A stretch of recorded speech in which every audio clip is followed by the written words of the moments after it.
without further ado, it gives me great pleasure to introduce our first keynote. Suffice it to say, I won't read out all these lovely accolades of Trish, as she likes to be called, but to say that her book has been very important because it is probably, well, the only one I really know of where an artist takes on and performs the idea of an active theories of cognition and wrestles with them and brings to us a project that's thoroughly and well developed. And so I think, Trish, you've asked that we have sort of more of a conversation. You wanted me to talk to you. So I'm playing the foil to Trish this morning. So without further ado, Trish Cain.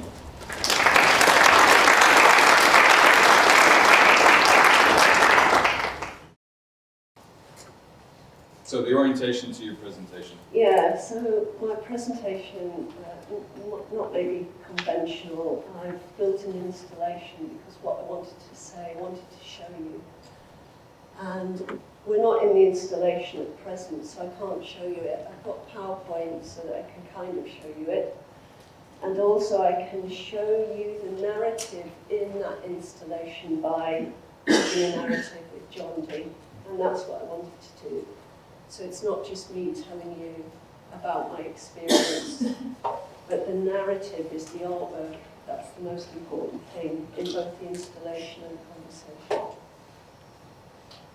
So I've built this installation called The Thinking Room, which you'll see as part of the exhibition. And basically, I wanted to talk about my practice as an artist and why practice is important.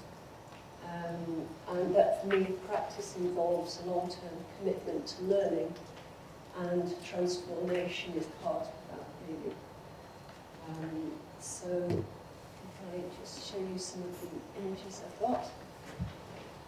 The installation was built for the conference.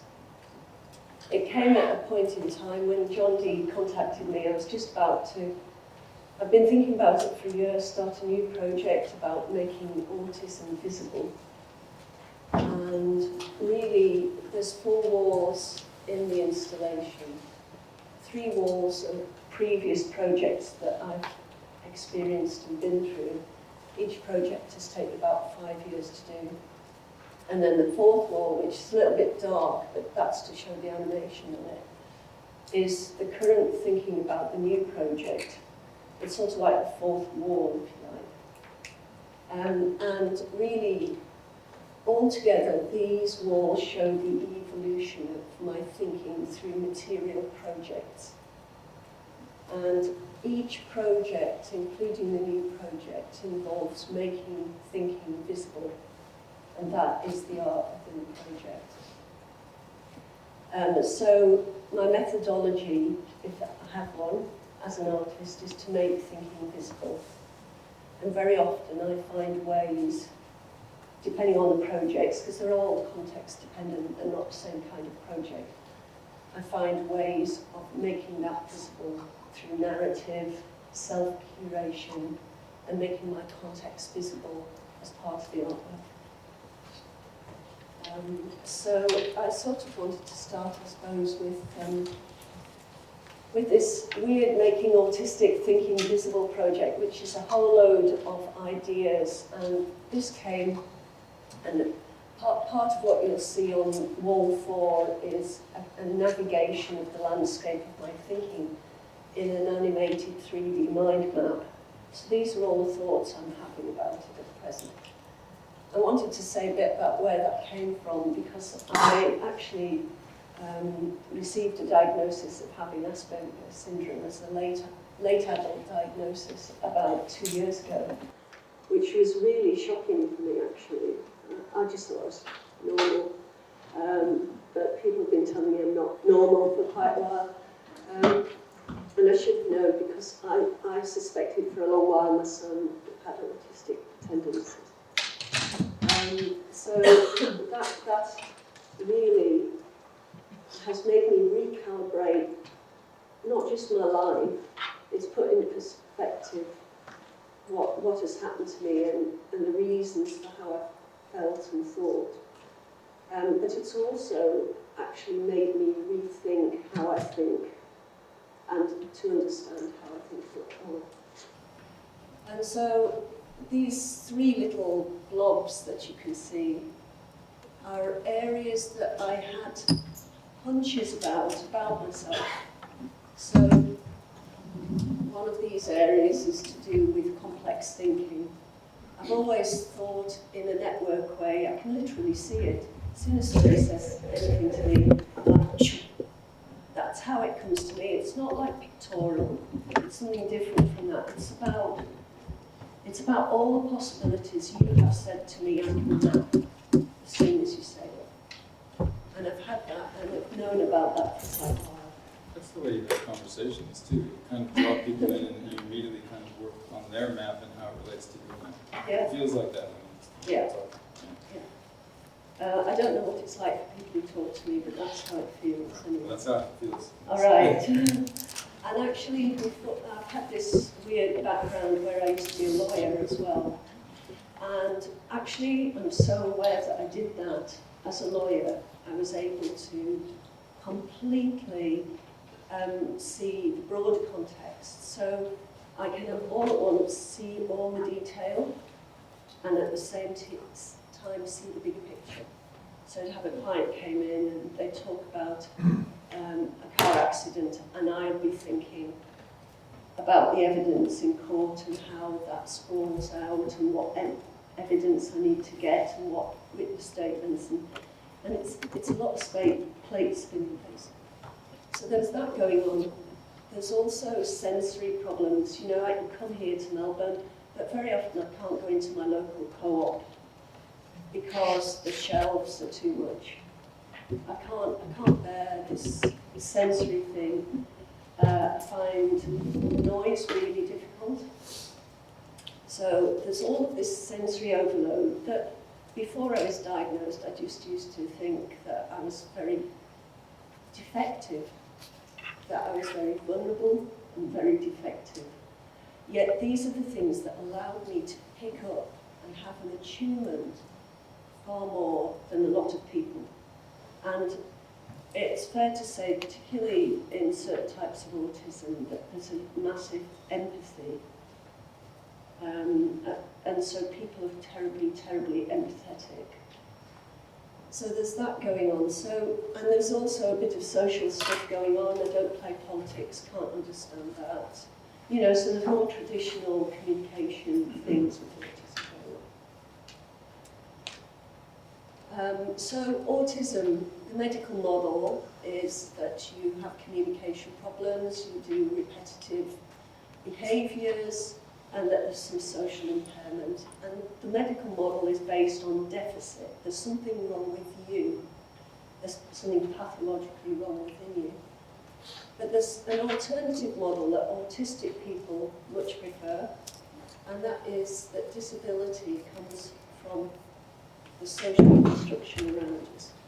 So actually, my difference is your problem. There's nothing wrong with me. It's only made a problem because of the world in which we live.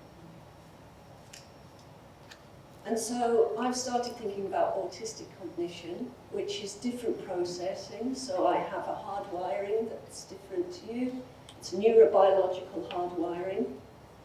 And as a result of my hardwiring, I process things different. My filters, my interpretation will be different. And therefore, my outcomes and values will be different. The problem is that when I get into a group, my outcomes and values can't be heard by you because I'm not quite speaking a different language, but the pickup is different. That's what it is. And the two things that have really helped me, I see as being strengths, and what I live my life through is visual and associated thinking styles. And I basically have to create visual things to process, which I'm sure is very similar to many of you. This is how I built this presentation. I do it all the time. I've built a PhD like this. It took a long time, but it happens. Have you exhibited your PhD? I have. I've exhibited the PhD, and there are 12 notebooks. And, you know, very often, if I'm talking to somebody, this is part of what I view as probably my autistic characteristic. I'm fastidious at writing things down. I write things on the phone. It's great when I was a lawyer because I could charge it. But it's really, really weird when you're talking to somebody and you write down everything they say. But that's one of the things I do. So I wanted to talk about the strengths of this visual and associative thinking. And I thought I'd tell you a bit about how that was a strength in my PhD. And the first wall of the 4 walls, it's a kind of reproduction of how I presented my PhD, because there was a visual narrative running throughout it. And what the narrative shows is it recreates a studio environment for a project that I did, that I made, asking how do I think as I draw. And this project really came to fruition in the very last stage, because these are all the stages of my PhD. So I went through some theoretical stages, but what I'm showing you is the second phase of methodology, when I was trying to theoretically understand how I thought in the studio. Nothing theoretically could really touch what my experience felt like. And so I had to move into studio practice. And I did that by asking the question, can I embody somebody else's mindset or thinking by copying their drawing? So I started a 3-month project on copying. These are the early, I got familiar with the process of copying. And what I found was you really, really had to pay attention in a way that you don't pay attention in a lot of other art education. You had to totally focus on what you were doing and spend time doing this. And the copying wasn't copying to replicate, it was copying to learn. And I found that what you did was it dislodged your habitual process of gesture. So I would naturally draw my own way, but here I was forced to gesturally take on the process of somebody else. And I had to create that through an energy. It wasn't just a line. I had to recreate the gesture in the line. And that told me that I was learning. The problem was when it came to this drawing that I was really infatuated with, a drawing by Richard Talbot. It looks very difficult to understand through gesture. It's primarily made through very intricate and complex perspective thinking. Yet when I interviewed him, he said it was totally intuitive. I thought, what? And the interview didn't really give me any insight into how that could possibly be intuitive. So I really had to mine this drawing, and this is how I did it, and this is the narrative of doing it. Compared to making that other drawing by Rubens, I could tell myself what I was doing as I was drawing. So when I made Talbot's drawing, I was plotting, placing, creating junctions, maybe notating. In terms of what Tim Ingold describes, I was definitely avoiding the journey because I was going from one point to another. Whereas when I was looking at Rubens' drawing, his mark makings, they were really sometimes hesitant, sometimes adventurous, approximate. It was completely different kind of language that he was using. It still didn't tell me very much about Talbot. So what I did was I broke down all the parts of his drawings that I planted seed to try and find out how he went from one part of the drawing to another, what the glue was between his decisions. And that was okay, but it didn't tell me very much about the glue. It really just told me that I could identify different parts of the drawing. So I went, what I could tell from doing that though was that Richard Talbert's model of thinking was different from mine, because he was using a plan that went on to all different parts of the drawing. Now that's not what I did when I drew. When I drew something, I started somewhere. At one point, it was usually the point my eye was fixed on, and my entire drawing would spread out from that point. Very often it didn't fit on the paper, I never knew where it was going. There wasn't a plan to it.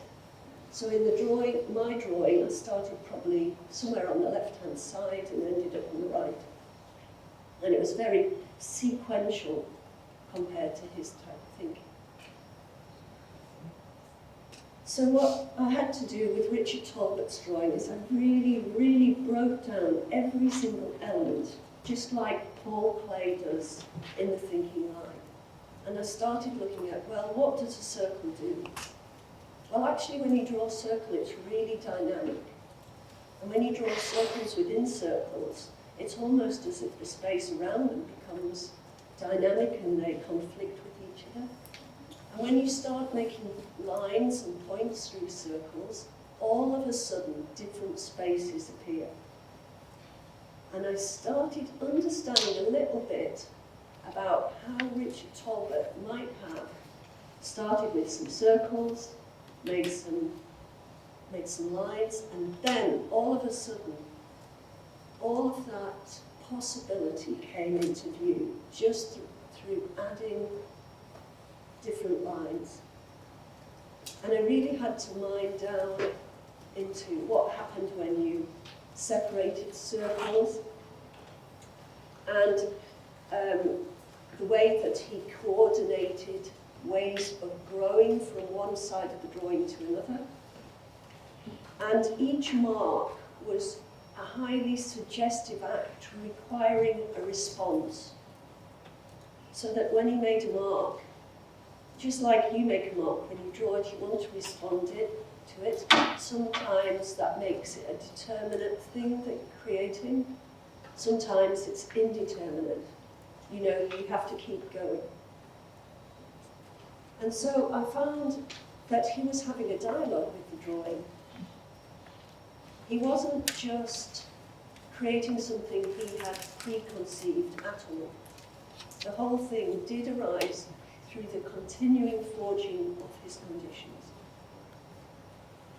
So I went back to my studio and I tried to put into practice what I'd learned using some of his techniques. So I wasn't trying to copy, I was trying to use that continuing forging of conditions using his methods.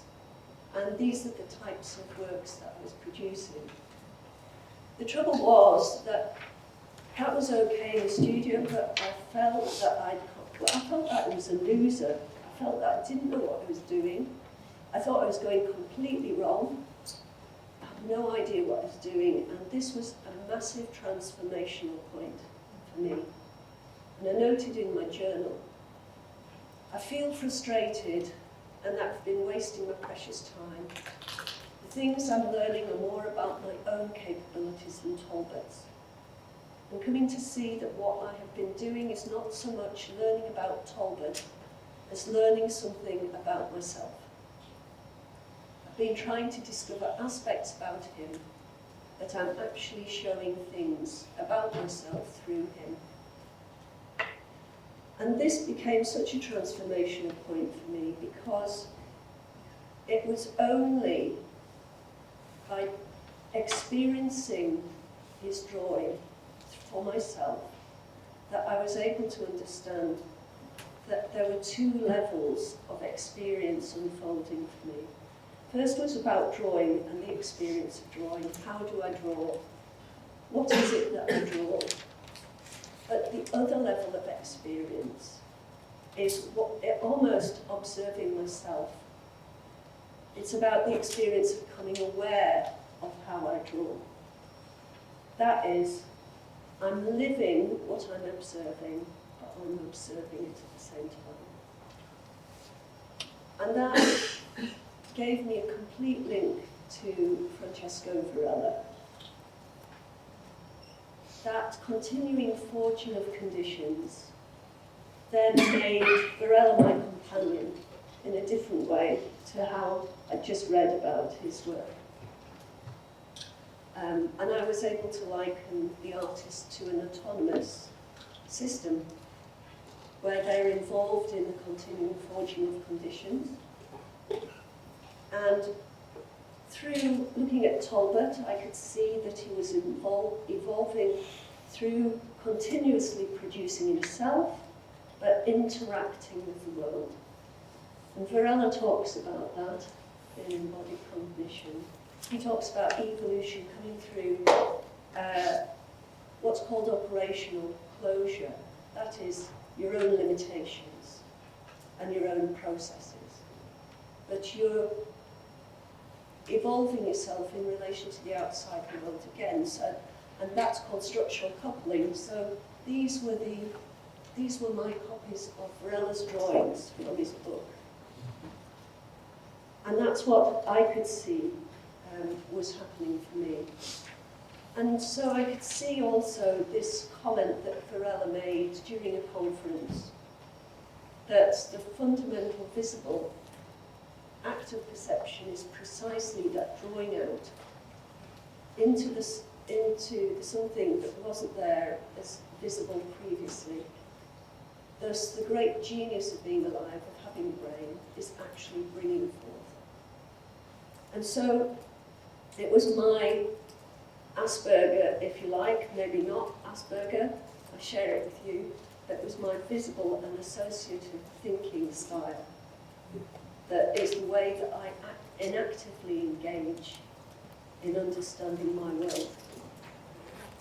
So now I'm interested in whether making autistic cognition visible as an inactive phenomenon can have an impact on the challenges I face and other people face as well. So going back to this project that I'm thinking about, one of the challenges when you think differently, process differently, and you have different values is that you don't fit in. And there's a lot of reasons that it's hard to fit into society generally.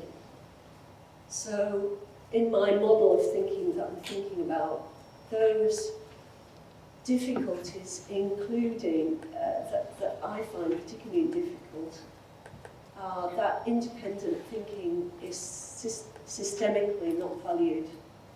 So I don't fit into the systems around me. And that other values, like profit and competition, are not interested in diverse values being heard. So they reduce my and other people's diverse values.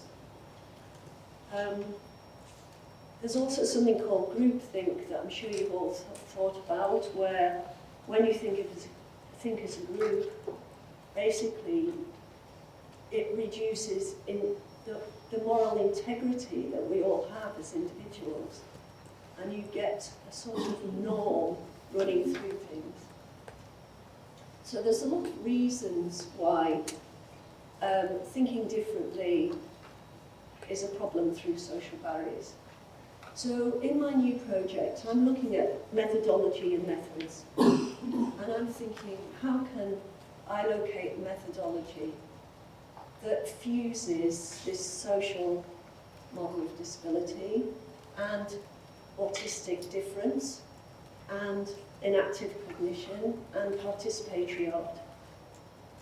And when I think about my methods, I'm thinking, how can I make my different cognitive thinking in experience visible? Well, I'm already different, so how do I know that I'm different? And how can I co-construct experience with others? So these are the things that I'm currently thinking about. And I think John Deere spoke to you that I wanted to try and use the method of an artist placement. We were talking about artist placement as a possible method, where I go out as an autistic individual into outside contexts and make visible my experience, but not just make visible, co-create experiences with other people and how that could be made visible as well. And I don't know whether you know about something called the Artist Placement Group. Are you aware of those? It's a sort of British group that started in the 60s, and it was part of a conceptual move from studio work, and also a conceptual move from just material work. It was started by Barbara Stefani and John Latham, and their sort of saying is context is half the work, because the artist being outside in a different context is where the work evolves, and it's sort of it evolves through social relations. So my idea is to place myself in different sort of contexts and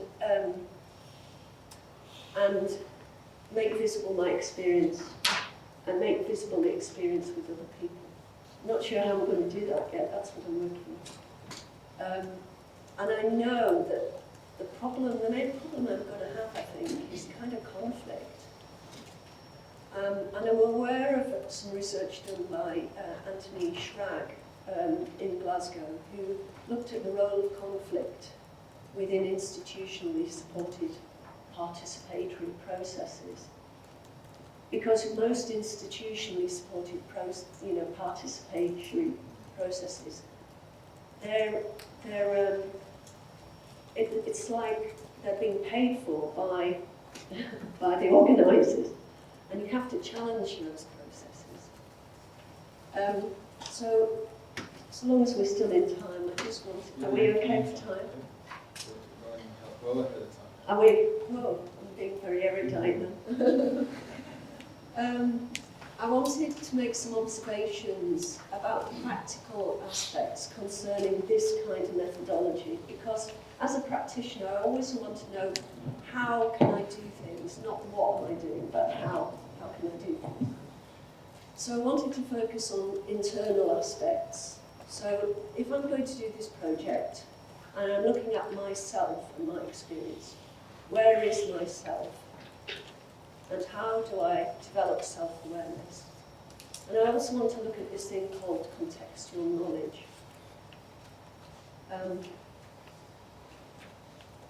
I wanted to talk about the self and making self visible through another project on one of the other walls, which is called Seeing Beyond the Immediate.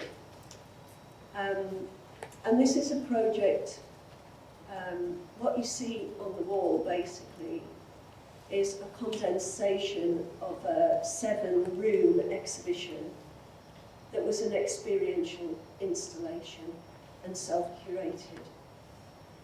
And the ways that I've made experience visible and self-visible, there's 3 ways I do it. Firstly, I self-curate, and then I also make visible how I contextualize by drawing in my context as part of the artwork.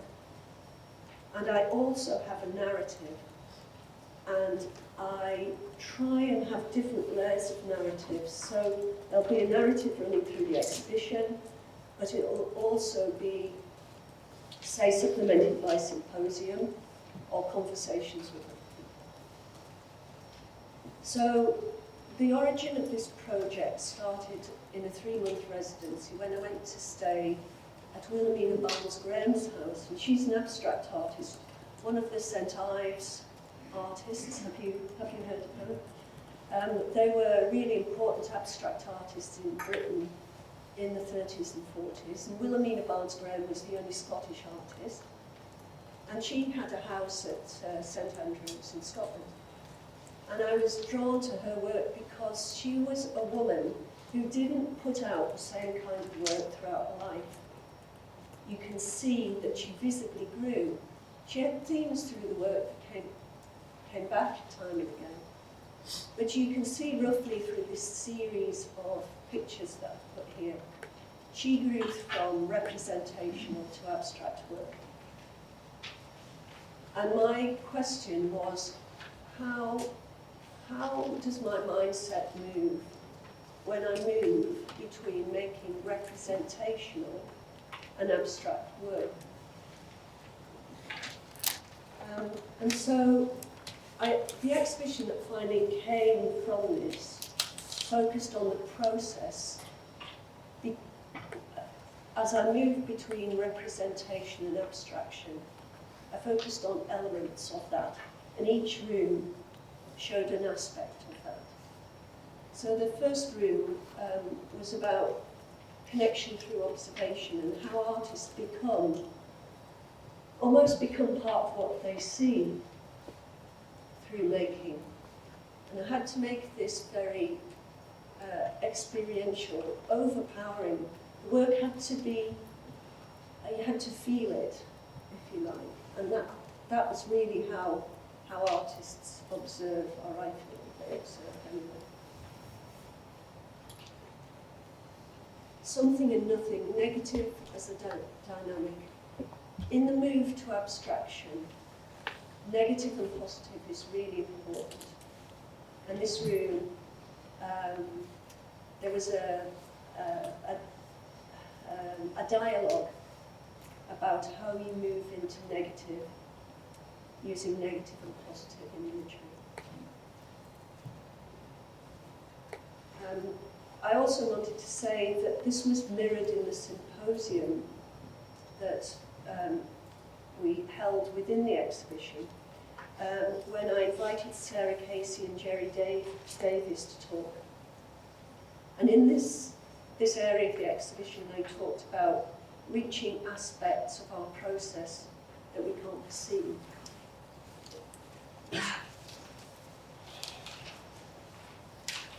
In the next space, I dealt with evolution, complex to simple and simple to complex. And this was digital animation that really was based on how I see things. And I've heard a lot of abstract artists talk about seeing abstraction just from observing. And this animation, which we wanted to play today, but I'm afraid the file is too big, it's literally possible to go from complex to simple and back again. In the floor space, I wanted to juxtapose some work that I'd made in response to Wilhelmina Barnes-Graham's work. And I could see from her work, particularly to the end of her life, that she was balancing up the components within the work. And she talked about each component having an effect on the placement of the other. And it was a very constructive process that she was involved in. Rather like Richard Talbot about the continuing, forging of conditions, this was her version of it. So using the same materials that she had in her studio, I made my own balancing up exercise. And I think the question I was asking is the artist's act of balancing up tantamount to their cognitive signature? So I'm quite aware that when I make artwork, whatever kind it is, you're going through this dialogue and balancing up all the time, and the response is to do with balance. And you get to a certain point and the artwork is finished. And that balancing point, the point of finishing, is a very important point. Compared to my husband, who's a painter, he always thinks I under-egg my work, that it's never finished. But that's because I've got a different balance. And that's actually my cognitive style. And I see other people's work in that way. I'm kind of looking, when I look at paintings, I don't know if you do the same, I'm always thinking, how are they thinking? Not that I'm thinking that, but I'm perceiving how are they thinking spatially? Because it's that balance that I'm interested in. And the art that hooks me is the balance that's precarious for me. It isn't finished. So that was that room. I suppose this room was the precursor to thinking room that I've made. In this exhibition, I made a room that was the narrative about making all the work and the exhibition itself. And, you know, for all the lay people who came to this exhibition, this was their favourite room. They were able to really understand the context of the work a lot more, because I think abstraction is a very difficult concept for people who aren't used to going to galleries, maybe. So they really got a lot of work. And through this, I could also show the processes that Wilhelmina Barnes-Graham had been involved in.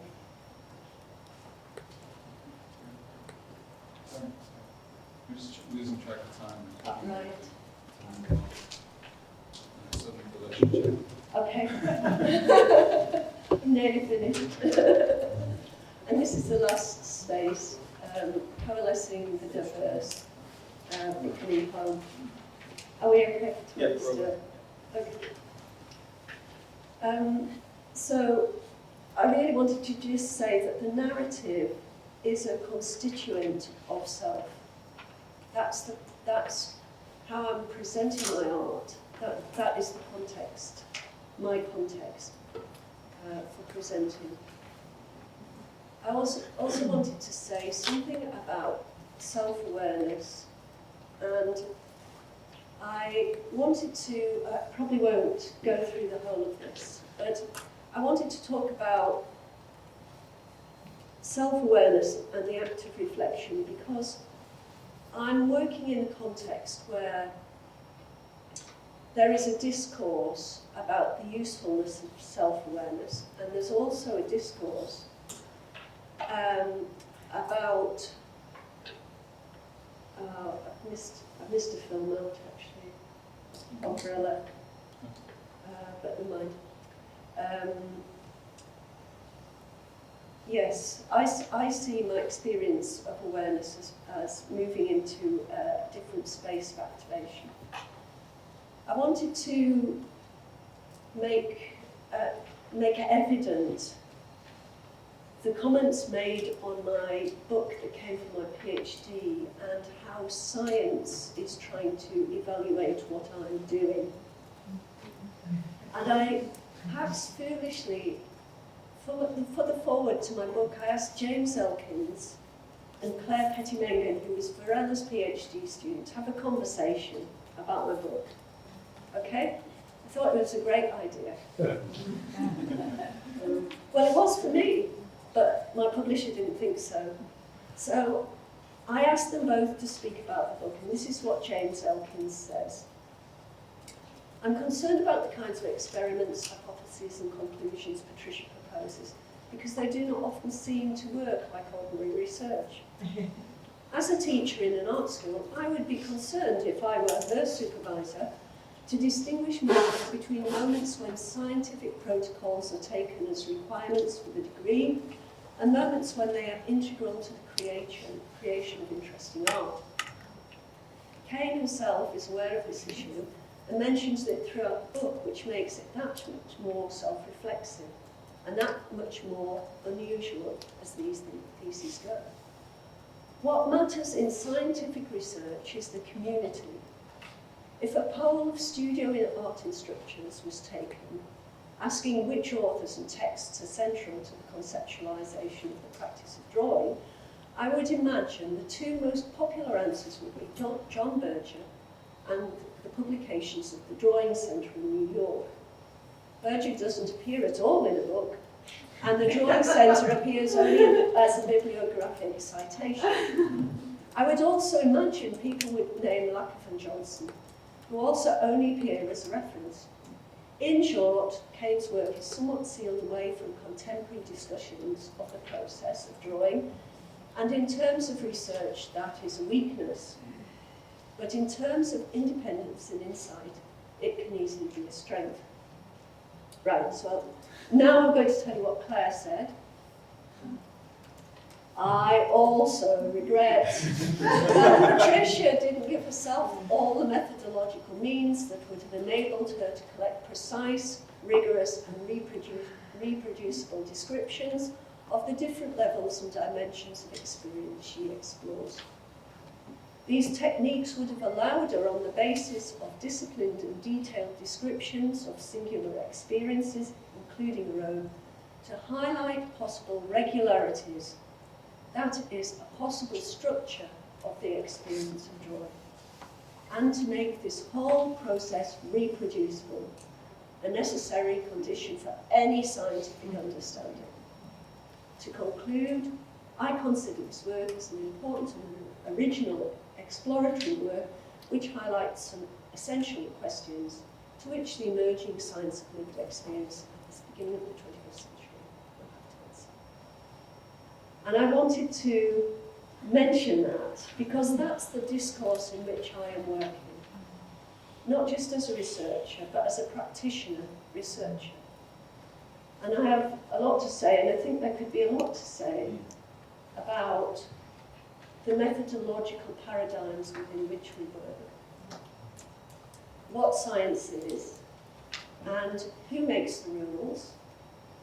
And I wanted to make that evident. They both know, by the way, that I'm quoting them about that. So, am I nearly finished? Okay. So I'll just say in conclusion, and I'm going to sort of read it out. I expect in my new process that my emphasis is going to continually change. It's already changed the entire time I've written this presentation.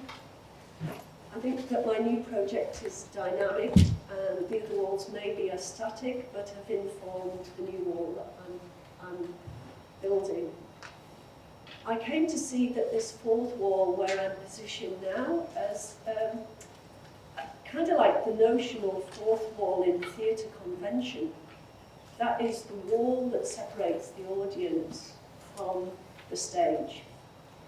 And I'm quite aware that what I've been doing through this meta act of inviting the audience into my thinking process is tantamount to breaking the fourth wall down, which again is talked about in theatre theory. So by inviting the audience in, I can share the same space. So I think it's my role as an artist to create intellectual hospitality, to have this discourse. I think we're all unique and autonomous, which is why I think I'm no different from you, actually. And I think that's new values and outcomes that can be found to be made possible. Thank you.